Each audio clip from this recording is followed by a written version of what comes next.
Hello friends, आज हम बात करने वाले हैं जीएमआरसी स्टेशन कंट्रोलर और ट्रेन ऑपरेटर का जो पेपर हुआ लास्ट संडे को, उसका सॉल्यूशन के बारे में।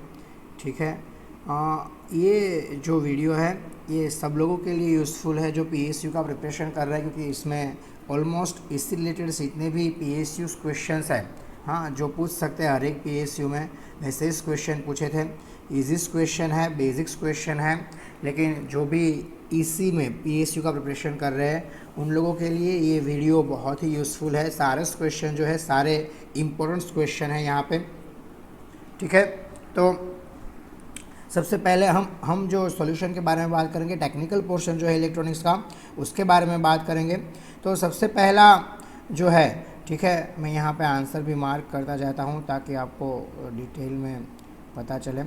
हम जो बात कर रहे हैं उसमें सबसे पहला जो क्वेश्चन है, which statement about the comparison of open loop and close loop system is not correct. हाँ, देखो यहाँ पे अब क्वेश्चन ढंग से पढ़ो। पहले तो क्या लिखा है, इज़ नॉट करेक्ट। हाँ, मतलब कौन सा करेक्ट नहीं है, आपको जो करेक्ट है वो नहीं, कौन सा करेक्ट नहीं है वो बताना है। हाँ, तो देखो open loop system less reliable then close loop system, ये बात बिल्कुल सही है, तो ये आंसर नहीं हो सकता। Open loop system is easier to boot than close loop system, ये भी सही है, क्योंकि इसमें आपको फीडबैक नहीं देना पड़ता। तो ओपन लूप सिस्टम को सिर्फ इनपुट देना है और आउटपुट लेना है, तो बिल्ड करना बहुत ही आसान है।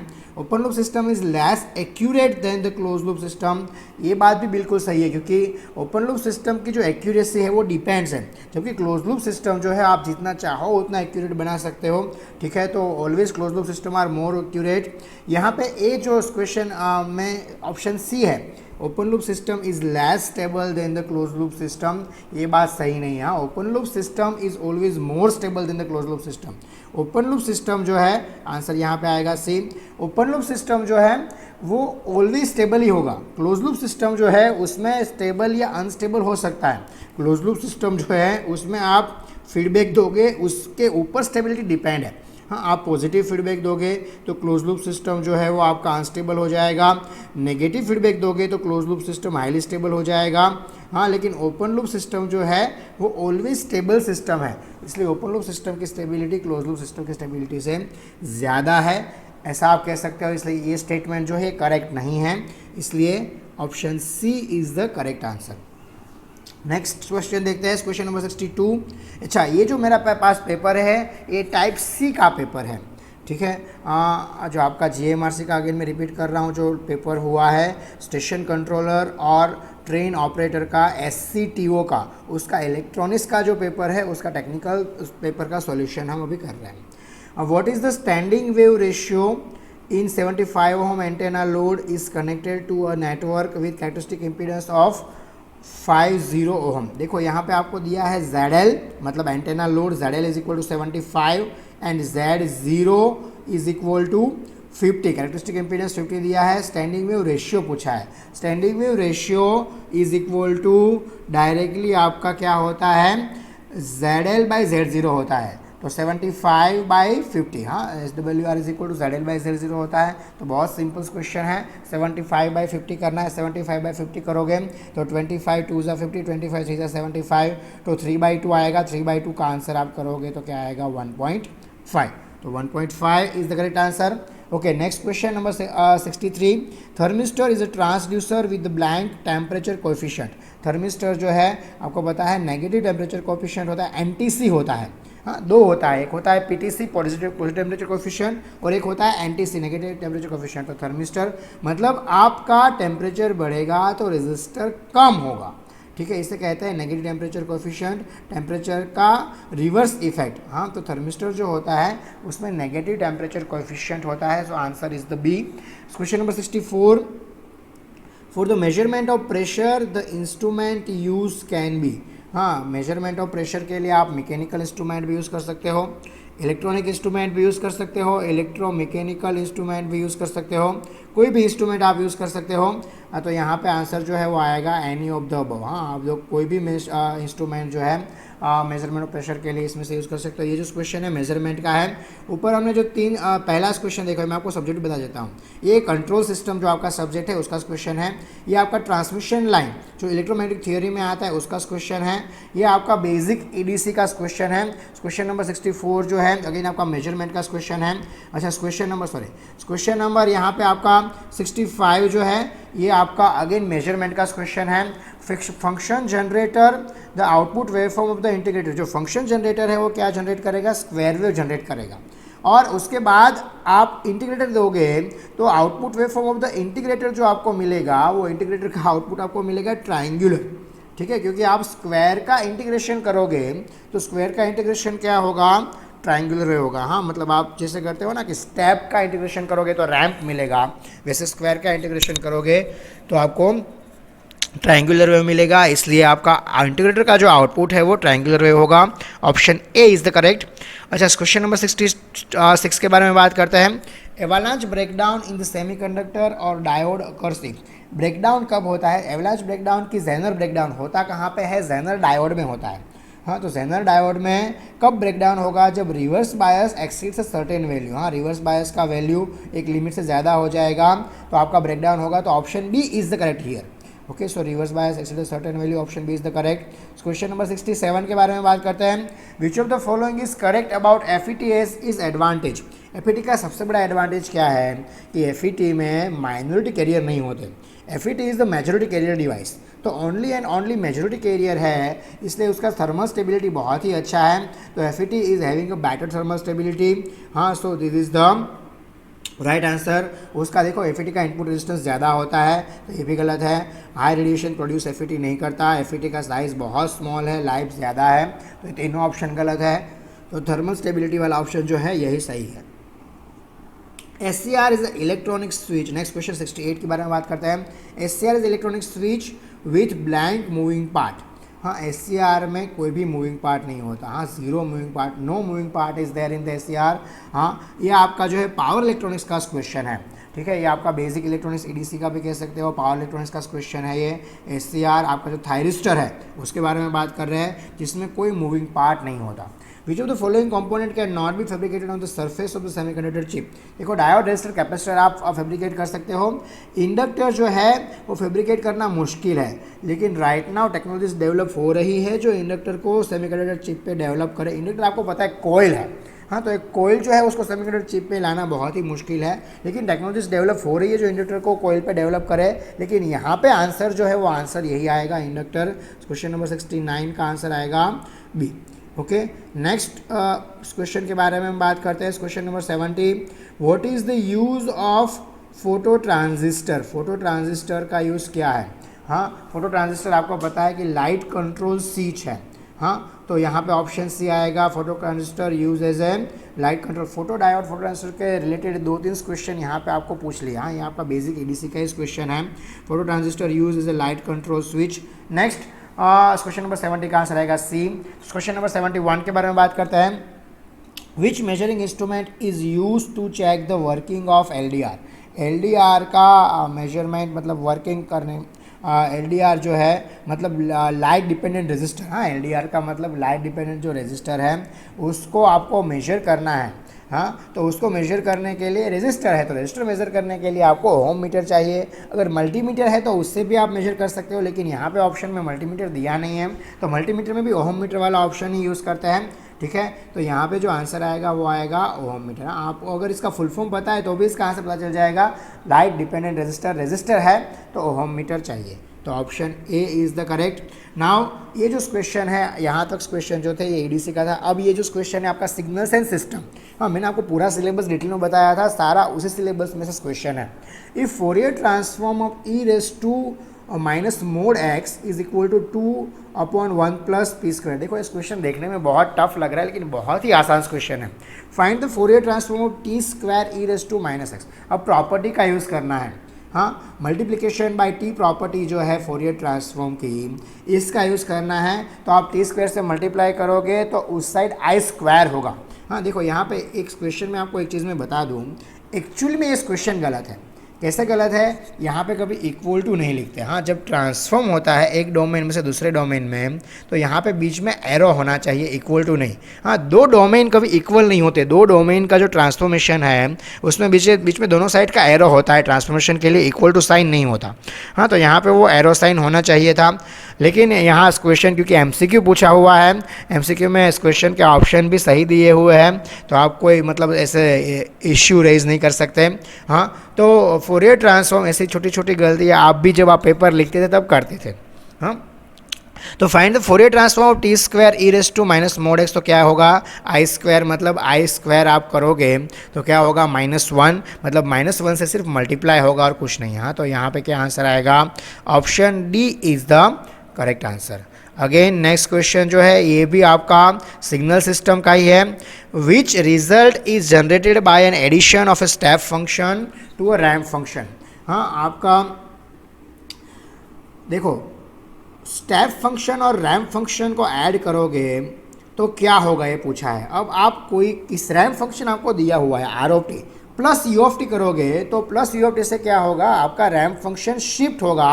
हाँ, कितना शिफ्ट होगा, जितना आपका स्टेप का साइज होगा उतना। ठीक है, मतलब आप जैसे कि आर ऑफ टी प्लस 3 करोगे, हाँ 3 यू ऑफ टी करोगे तो उतना आपका रैंप जो है वो शिफ्ट होगा। यू ऑफ टी प्लस 3 करोगे तो उतना शिफ्ट होगा।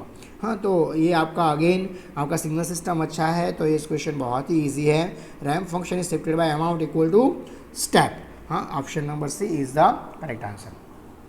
ये भी बहुत इजी क्वेश्चन है। लीनियरिटी प्रॉपर्टी आपको पता है, लीनियरिटी प्रॉपर्टी के दो रूल होते हैं, एक तो जो है सम वो होना चाहिए, उसी पहला रूल के बारे में ही पूछा है। एक्स ऑफ एन देखो यहाँ पे दिया है, देखो ट्रांसफॉर्मेशन जो है तो ये साइन होना चाहिए, तो ऊपर भी ट्रांसफॉर्मेशन दिया है तो बीच में ये साइन होना चाहिए। हाँ, ट्रांसफॉर्मेशन एक्स ऑफ एन का एक्स ऑफ जेड है, तो which of the following justify the linearity property of the Z transform, तो यहाँ पे ये सही है, B is the correct option. X of N plus Y of N का जो ट्रांसफॉर्म है, हाँ वो X of Z plus Y of Z होना चाहिए। ठीक है, फिर आप यहाँ पे ऐसा नहीं बोल सकते कि हाँ सर यहाँ पे एक्स ऑफ जेड कैपिटल में है, वाई ऑफ जेड कैपिटल में नहीं है, तो ये इस छोटी छोटी गलतियाँ होती रहती है, तो इसमें कोई मिस्टेक नहीं है। Option B is the correct answer. मैं आपको ये सब इसलिए बता रहा हूँ क्योंकि बाद में इस क्वेश्चन डाउट में ऐसा भी पूछते हैं, हाँ कि सर इस क्वेश्चन गलत नहीं होगा, यहाँ पे ऐसा दिया है, तो इसलिए आपको ऐसा लगा कि सर ऐसा वीडियो में क्यों बता रहे हैं, लेकिन बाद में इस क्वेश्चन ऐसे डाउट भी पूछते हैं। ओके, नेक्स्ट क्वेश्चन के बारे में बात करते हैं। A passive two port network is in the steady state compare to its input, the steady state output can never offer. देखो ये आपका नेटवर्क का क्वेश्चन है, आपके पास टू पोर्ट नेटवर्क है, ठीक है, तो compare to its input steady state output, देखो आपका इनपुट से आउटपुट में कभी पावर नहीं बढ़ सकता। हाँ, इनपुट से आउटपुट में आप वोल्टेज बढ़ा सकते हो, इनपुट से आउटपुट में आप इम्पीडेंस को कम कर सकते हो, ज़्यादा कर सकते हो, रेगुलेशन अच्छा कर सकते हो, लेकिन आपका इनपुट से आउटपुट में कभी पावर ज़्यादा नहीं मिल सकता। हाँ, so sorry, C is the correct option here. Question number 76। If graph of network consists of 5 nodes, then the number of twin हाँ is equal to n minus 1 होता है, आपको पता है n is equal to number of node, तो यहाँ पे आपको 5 नोड दिए हैं, तो बहुत सिंपल है, 5 माइनस 1 करोगे तो 4 होगा। So option A is the correct here. Next, any device, आपका ये डिजिटल इलेक्ट्रॉनिक्स का क्वेश्चन है, या आप बोल सकते हो डिवाइस का तो मेजरमेंट के रिलेटेड भी बोल सकते हो। Any device with the short, देखो मेजरमेंट का क्वेश्चन ऑलवेज पीएसयू में बहुत पूछता है। Any device with the short propagation delay has, आपका प्रोपागेशन डिले कम है, ठीक है, तो प्रोपागेशन डिले कम है तो आपका ऑलवेज स्पीड जो है वो बहुत ज़्यादा होगा। हाँ, इनफाइनाइट तो नहीं होगा, शॉर्ट प्रोपागेशन डिले होगा तो हाई स्पीड होगा, ऐसा आप बोल सकते हो। तो यहाँ पे option B is the correct answer. Okay, next जो है क्वेश्चन उसके बारे में बात करते हैं। The smallest change in the input signal that can be detected by any instrument, हाँ आपका जो थोड़ा बहुत चेंज आप इनपुट सिग्नल में करोगे तो आपका आउटपुट में कितना चेंज होगा, हाँ और उसको क्या बोलते हैं, उसको रिजोल्यूशन बोलते हैं। हाँ, छोटा सा जो चेंज होता है आउटपुट में उसको क्या बोलते हैं, रिजोल्यूशन बोलते हैं। तो option C is the correct here. अच्छा, आप देखो यहाँ क्वेश्चन नंबर 79, ये आपका अगेन डिजिटल इलेक्ट्रॉनिक्स का क्वेश्चन है, बहुत ही सिंपल क्वेश्चन है। देखो यहाँ पे लिखा हुआ है रैंप जनरेटर, तो ये रैम्प टाइप एडीसी है। और पूछा ये है कि ब्लॉक डायग्राम किसका है। इनपुट में आपने यहाँ पे 4.5 वोल्ट दिया तो आपको यहाँ पे आउटपुट में 101 मतलब 5 मिलेगा। हाँ, पूरा आप जो है डिटेल में चेक करना है तो भी कर सकते हो। ये आपका एडीसी है। एडीसी मतलब एनालॉग टू डिजिटल कन्वर्टर। आप एनालॉग में इनपुट दोगे तो ये आपको डिजिटल में आउटपुट देगा। ठीक है, तो ये क्वेश्चन भी बहुत आसान क्वेश्चन है। ऑलमोस्ट 3-4 क्वेश्चन को निकाल दो तो सारे क्वेश्चन बहुत ही आसान क्वेश्चन है। जिसका भी टेक्निकल अच्छा है, हाँ, उसको ये क्वेश्चन बहुत ही सिंपल लगे होंगे। Just display on CRO again measurement का क्वेश्चन है। Display on CRO is a circle, it means that the phase difference between the vertical and horizontal input is. Circle है CRO में, लिसेजिस पैटर्न जो है portion आपका CRO का, हाँ, उसका जो इनपुट के बारे में है उसके बारे में बताया है। तो आंसर आएगा 90 डिग्री। हाँ, सर्कल तभी फॉर्म होगा जब आपका फेज डिफरेंस जो है वो 90 डिग्री होगा। नेक्स्ट अगेन डिजिटल इलेक्ट्रॉनिक्स का क्वेश्चन है। A positive edge trigger D flip flop will store 1। हाँ, देखो पॉजिटिव एज ट्रिगर मतलब क्या कि जब आपका क्लॉक लो से हाई होगा तो आपका ट्रिगर होगा। हाँ, और डी तो हाई होना चाहिए तभी तो 1 स्टोर करेगा। तो यहाँ पे कब क्लॉक लो से हाई हो रहा है, और ऑप्शन कौन सा है, पहला। Clock changes from low to high. हाँ, तो option A is the correct, तो यही आंसर आएगा। ठीक है, next, which of the following memories must be refresh many times per second. हाँ, ये जब मैं पढ़ाता हूँ तो बार बार बताता हूँ, हमारा जो मेमोरी है जैसे हमें बार बार रिवीजन करना पड़ता है, हाँ, तभी हम एग्ज़ाम में लिख पाते हैं। वैसे डायनामिक रैम जो होता है उसको बार बार रिफ़्रेश करना पड़ता है। आपने काफ़ी बार देखा होगा आपके पीसी में डायनामिक रैम होता है तो काफ़ी लोग बैठे बैठे रिफ़्रेश लगाते रहते हैं। हाँ, तो डायनामिक रैम है तो उसको रिफ़्रेश लगाना ज़रूरी है, अदरवाइज़ हैंग हो जाएगा। हाँ, आपको अगर मोबाइल फ़ोन का यूज़ कर रहे हो तो कुछ कुछ दिनों में उसको रिस्टार्ट करते रहना चाहिए। हाँ, अदरवाइज़ काफ़ी बार मोबाइल स्लो हो जाता है, ऐसा होता है। तो थोड़े दिनों में आपका अगर बैटरी लो हो के ऑटोमेटिक रिस्टार्ट नहीं हो रहा है तो कुछ दिनों में उसको रिस्टार्ट किया करो। तो आपका जो डायनामिक रैम, क्योंकि मोबाइल में आपके पास ऑप्शन तो है नहीं कि ऐसे ही रिफ्रेश करो, तो रिस्टार्ट करोगे तो वैसे ही रिफ्रेश हो जाएगा। ठीक है, तो आंसर आएगा यहाँ पे बी। क्वेश्चन नंबर 83 की बात करते हैं। The point of interaction of DC and AC load line represent. इसको क्यू पॉइंट कहते हैं, क्विसेंट पॉइंट, और उसको ऑपरेटिंग पॉइंट भी कहते हैं। हाँ, तो option C is the correct option here. ये क्वेश्चन नंबर 84 तो बहुत सिंपल है। Which statement of the half adder and full adder is correct. आपको पता है कि हाफ एडर में 2 इनपुट होते हैं, फुल एडर जो है उसमें 3 इनपुट होते हैं। तो option A is the correct here. Next question, which of the following is sum of product. SOP form कौन सा है। हाँ, तो SOP form A+B into C+D। Option B जो है ये SOP फॉर्म है। Option B is the correct here. Which of the following band. अच्छा, ये क्वेश्चन डिजिटल इलेक्ट्रॉनिक्स के थे दोनों। अब जो क्वेश्चन है क्वेश्चन नंबर 86, ये आपका है सैटेलाइट कम्युनिकेशन का, या आप बोल सकते हो माइक्रोवेव कम्युनिकेशन, सैटेलाइट कम्युनिकेशन, उसका क्वेश्चन है। Which of the following band can not be use for the satellite communication. हाँ, तो आपको पता है KUK, LSCX, KUK। हाँ, तो ये सारे जो है ये बैंड आप सैटेलाइट कम्युनिकेशन में यूज़ करते हो। आपका मीडियम फ्रीक्वेंसी MF मतलब मीडियम फ्रीक्वेंसी बैंड जो है ये आपका सैटेलाइट कम्युनिकेशन में यूज़ नहीं होता। हाँ, ये लो फ्रीक्वेंसी बैंड है, सैटेलाइट कम्युनिकेशन में हाई फ्रीक्वेंसी बैंड का यूज़ होता है। तो बहुत सिंपल क्वेश्चन है। हाँ, तो इस क्वेश्चन नंबर 86 का आंसर आएगा C, medium frequency band. Question number 87, during ground wave propagation earth behaves like. हाँ, देखो ग्राउंड वेव प्रोपागेशन जब होगा, ये क्वेश्चन थोड़ा ट्रिकी क्वेश्चन है। हाँ, तो आपका जो electric wave, ground wave propagation आपका पता है आपको, इलेक्ट्रॉनिक मैग्नेटिक वेव प्रोपागेशन जो होता है उसमें 2 वेव होते हैं। एक होता है मैग्नेटिक वेव, एक होता है इलेक्ट्रिक वेव। तो इलेक्ट्रिक फील्ड जो है वो इलेक्ट्रिक फील्ड पैरेलल होता है ग्राउंड से, तो क्या हो जाता है, शॉर्ट सर्किट हो जाता है। हाँ, तो इसकी वजह से क्या होगा कि आपका जो रेजिस्टेंस है वो शंट में आएगा। हाँ, इसलिए रेजिस्टेंस शंट में किसके होता है, कैपेसिटर के होता है, इसलिए उसको ऐसा बोलते हैं कि it is behave like a leaky capacitor. Okay, so option B is correct here.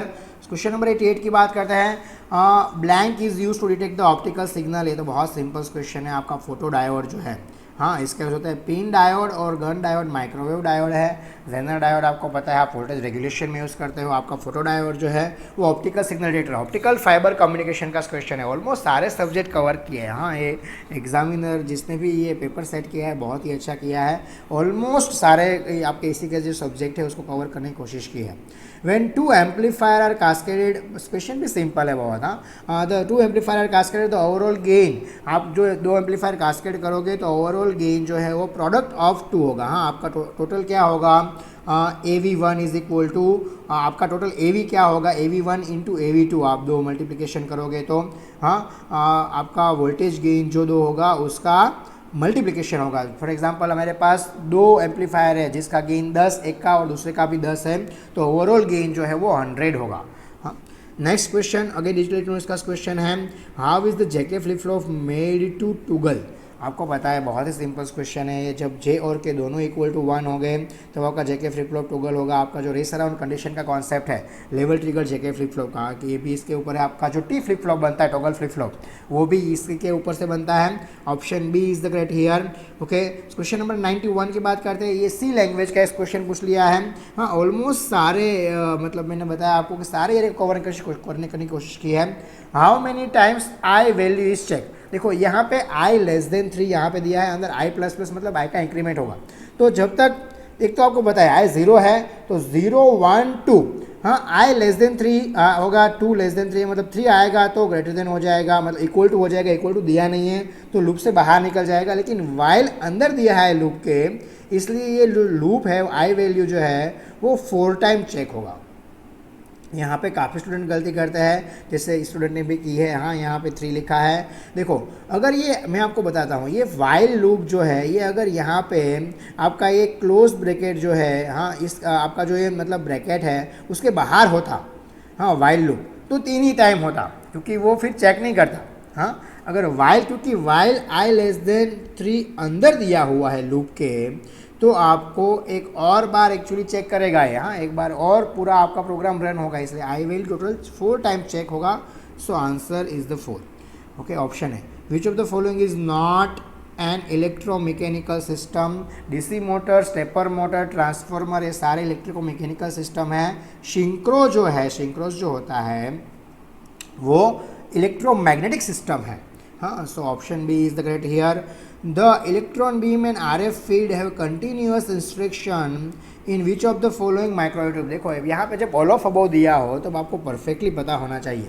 मेरे हिसाब से यहाँ पे आंसर जो है वो TWT होना चाहिए, क्योंकि TWT में आपका इलेक्ट्रॉन बीम और आपका जो RF वेव होता है उसका वेलोसिटी सेम होता है। हाँ, लीनियर मोड में ये सारे लीनियर डिवाइस है। आपके 2 ट्यूब होते हैं, O टाइप ट्यूब और M टाइप ट्यूब। ये सारे जितने भी दिए सारे आपके O टाइप ट्यूब हैं। हाँ, मैग्नेट्रॉन वगैरह सारे M टाइप ट्यूब है। M type tube cross field नहीं दिया है, सारे लीनियर फील्ड ही है। लेकिन आपका वेलोसिटी जो है रिफ्लेक्स क्लिस्ट्रॉन और क्लिस्ट्रॉन में वेलोसिटी ऑफ इलेक्ट्रॉन और वेलोसिटी ऑफ RF आगे पीछे होता है, सेम नहीं होता। TWT में velocity of RF and velocity of electron जो है वो सेम होता है। तो यहाँ पे क्या पूछा है, इलेक्ट्रॉन बीम RF फील्ड है कंटिन्यूअस इंस्ट्रक्शन, दोनों कंटिन्यूअस इंस्ट्रक्शन में कब रहेंगे, तो TWT में रह सकते हैं। हाँ, option B is the correct. फिर देखते हैं की में क्या आता है। मेरे हिसाब से TWT आंसर आना चाहिए। हाँ, next, the wavelength of the signal propagating in the waveguide is always greater than its free space wavelength. हाँ, ये ES में पीटा हुआ क्वेश्चन है, बहुत बार पूछ लिया है। तो आपका जो सिग्नल प्रोपागेटिंग वेवलेंथ है वेवगाइड में, हाँ, वो जनरली आपका वेवलेंथ जो है वो फ्री स्पेस वेवलेंथ से आप ऐसा ही बोलते हो। देखो यहाँ पे वेलोसिटी नहीं पूछा है, एक तो पहला वेवलेंथ पूछा है। वेलोसिटी पूछा होता तो कॉन्सेप्ट डिफरेंट होता। हाँ, काफ़ी लोग वेलोसिटी सोचते हैं और स्मॉलर देन, काफ़ी लोगों ने आंसर किया है NEF, वो तो होता ही नहीं यहाँ। तो यहाँ पे आंसर जो है वो आएगा ग्रेटर देन फ्री। आपका जो वेवगाइड का वेवलेंथ है वो ऑलवेज फ्री स्पेस वेवलेंथ से ज़्यादा होना चाहिए, तभी आपका सिग्नल वेवगाइड में प्रोपागेट करेगा। हाँ, ये कॉन्सेप्ट है वेवगाइड का। So option B is the correct. अच्छा, यहाँ पे बहुत अच्छा क्वेश्चन है माइक्रोवेव का। हाँ, नेक्स्ट आपका माइक्रोवेव, आपका एंटेना का क्वेश्चन है, माइक्रोवेव के रिलेटेड क्वेश्चन है। कहाँ चला गया question number 95। In microwave receiver which microwave component provide isolation between antenna and local oscillator but provide connection between antenna and mixer. हाँ, आइसोलेशन भी देगा और कनेक्शन भी देगा। ये दोनों काम आपका मैजिक टी, मतलब हाइब्रिड टी, ई प्लेन और एच प्लेन टी दोनों मिला के जो बनता है magic tee. Magic tee work as a duplexer. हाँ, काफ़ी लोग डुप्लेक्सर आंसर करके, दो क्वेश्चन में सेम है। देखो नीचे वाले क्वेश्चन में बताऊंगा, दोनों में ऑप्शन में डुप्लेक्सर दिया है। डुप्लेक्सर जो है वो as a antenna as a duplexer work करता है। डुप्लेक्सर जो है कोई माइक्रोवेव डिवाइस नहीं है। हाँ, तो मैजिक टी जो है वो माइक्रोवेव रिसीवर है, माइक्रोवेव डिवाइस है जो एज ए डुप्लेक्सर वर्क करता है एंटेना में। Okay, so C is the correct option. Question number 96, which microwave component uses the principle of Faraday rotation. Isolator और सर्कुलेटर दोनों ही फैराडे रोटेशन पे वर्क करते हैं। अब काफ़ी जगह सर्च करोगे तो आपको मिलेगा सर्कुलेटर आंसर, हाँ, लेकिन देखो आइसोलेटर जो है वो भी फैराडे रोटेशन पे ही वर्क करता है। जब ऑप्शन में दिया है बोथ ए एंड बी तो answer both A and B आएगा। अगर ऑप्शन में नहीं दिया होता है बोथ ए एंड बी तो आप सिर्फ सर्कुलेटर मार्क करके आ जाते, वो ओके होता, लेकिन क्योंकि ऑप्शन में दिया है तो D is the correct option होना चाहिए। हाँ, both A and B microwave component Faraday rotation पे जो वर्क करेंगे। जायरेटर, आइसोलेटर, सर्कुलेटर 3 डिवाइस होता है। यहाँ पे जायरेटर नहीं दिया है, सिर्फ आइसोलेटर सर्कुलेटर दिया है, तो दोनों फैराडे रोटेशन पे वर्क करता है। मैंने आपको ऊपर बताया डुप्लेक्सर जो है, again circulator work as a duplexer, हाँ, तो वो वही है एक्चुअली, डुप्लेक्सर कोई माइक्रोवेव डिवाइस नहीं है। तो measurement method for the microwave power bolometer method. Bolometer method जो है बहुत पूछते हैं, हाँ, पीएसयू में देखो आपको ऐसा भी पूछ सकते हैं कि विच of the following device use for the low power measurement, low microwave power measurement, तो आंसर आएगा बोलोमीटर। हाँ, ये बोलोमीटर वाला पिटा हुआ क्वेश्चन है, मैं बहुत बार जब पढ़ाता हूँ तो हर बार बताता हूँ कि इस क्वेश्चन पूछते ही पूछते हैं। तो यहाँ पे पूछ लिया बोलोमीटर में कौन सा कॉम्पोनेंट यूज़ होता है, बोलोमीटर में थर्मिस्टर का यूज़ होता है। हाँ, तो ऑप्शन ए इज करेक्ट। तो मेजर केविटी एम्पलीफायर, जो मेजर केविटी एम्पलीफायर होता है, रबी मेजर जिसे बोलते हैं, हाँ, तो रबी मेजर जो होता है उसमें रबी क्रिस्टल का तो यूज़ होता ही है, हाँ, लिक्विड एच का भी यूज़ होता है, ऊपर सर्कुलेटर का भी यूज़ होता है, तो सबका यूज़ होता है। तो all of above is the correct option here, D is the correct option is question number 98। Okay, next question number 99। देखो अब यहाँ पे थोड़ा ट्रिकी क्वेश्चन है। तो instruction pointer in 8085 has how many bits. Actually 8085 में डायरेक्टली इंस्ट्रक्शन पॉइंटर नहीं होता। हाँ, 8085 में स्टैक पॉइंटर होता है और प्रोग्राम काउंटर होता है, और दोनों 16 बिट के ही होते हैं। हाँ, 8086 में इंस्ट्रक्शन पॉइंटर होता है, या आपका माइक्रो कंट्रोलर 8051 में इंस्ट्रक्शन पॉइंटर होता है। इंस्ट्रक्शन पॉइंटर 8085 में डायरेक्टली नहीं होता, लेकिन यहाँ पे पूछा है तो मुझे लग रहा है कि वो या तो प्रोग्राम काउंटर की बात करें, इंस्ट्रक्शन पॉइंटर इंस्ट्रक्शन दो ही पॉइंट करते हैं, प्रोग्राम काउंटर और स्टैक पॉइंटर, जो दोनों है वो दोनों 16 बिट के होते हैं। लास्ट बहुत ही सिंपल क्वेश्चन है, पिन कन्फिग्रेशन ऑफ 8086 40 पिन का होता है, आपको पता है। 8085 का भी पिन कन्फिग्रेशन, 8086 जो है उसका भी पिन कन्फिग्रेशन आप देखोगे तो वो दोनों जो पिन कन्फिग्रेशन है दोनों 40 पिन होता है, ठीक है। तो ये मेरा बेस्ट नॉलेज का यूज़ करके मैंने आपको ये आंसर्स बताने की कोशिश की है। फिर भी आपको कोई आंसर गलत लगे या इसमें कोई भी आंसर में डाउट हो तो आप कमेंट सेक्शन में मुझे बता सकते हो या पूछ सकते हो, ठीक है। और कोई भी क्वेरी है इसके रिलेटेड तो आप मुझे बता सकते हो। मेरा जो टेक्निकल नॉलेज है उसका बेस्ट यूज़ करके, हाँ, मैंने बेस्ट आंसर देने की कोशिश की है। अब आंसर की आपका आएगा जल्दी, प्रोविजन आंसर की, हाँ, उसमें कोई फिर चेंज है तो भी आप मुझे बता सकते हो, ठीक है। Thank you very much.